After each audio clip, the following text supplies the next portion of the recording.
No doubt, Nicolas Maduro is an indicted drug trafficker in the United States and he's a fugitive of American justice. Cette accusation, martelée par Washington depuis plusieurs années, est actuellement la principale justification de l'opération Lance du Sud contre le narcotrafic en mer des Caraïbes.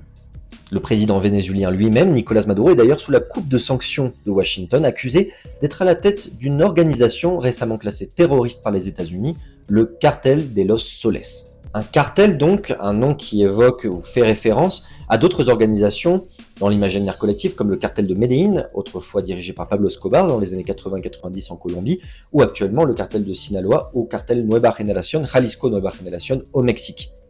Pourtant, le caractère structuré et hiérarchique qu'on attend d'un cartel ne se retrouve pas dans ce qu'on appelle le cartel de los Soles. D'ailleurs, c'est une expression qui est née d'abord dans les médias journalistiques.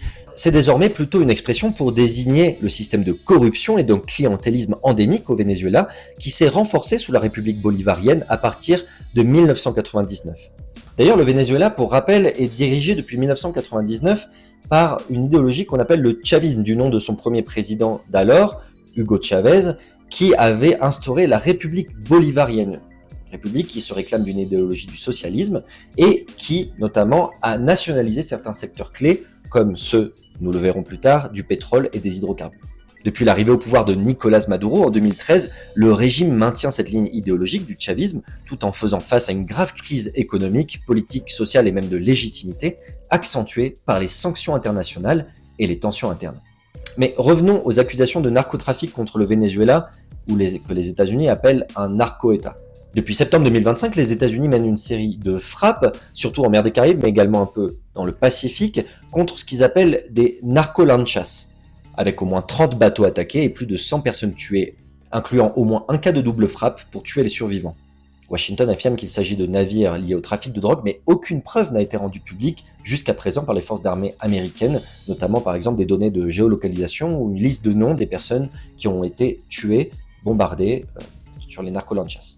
Des experts en droit international et même certains représentants des États-Unis dénoncent ici ces opérations comme des exécutions extrajudiciaires potentielles, pointant le manque de transparence et la possible violation du droit international, tandis que certains gouvernements alliés ont exprimé leur inquiétude face à l'absence de preuves concrètes. La désignation du Venezuela comme narco-État est même en elle-même problématique. D'ailleurs, les données officielles internationales ne vont pas dans ce sens. Selon le rapport mondial sur les drogues de l'ONU, le Venezuela ne figure pas comme un producteur significatif de cocaïne à l'échelle mondiale, contrairement à la Colombie, qui concentre la majorité de la production et du trafic mondial. L'accusation de narco-État repose surtout sur des allégations d'utilisation du territoire vénézuélien comme route de transit, mais ce corridor représenterait moins de 5% des flux totaux de cocaïne vers les États-Unis selon les mêmes sources onusiennes. Des analystes indépendants soulignent que la majorité de la cocaïne transite d'abord par la Colombie, puis ensuite vers le Mexique, et que c'est surtout la route pacifique qui est empruntée, chose que les rapports désignent depuis des années.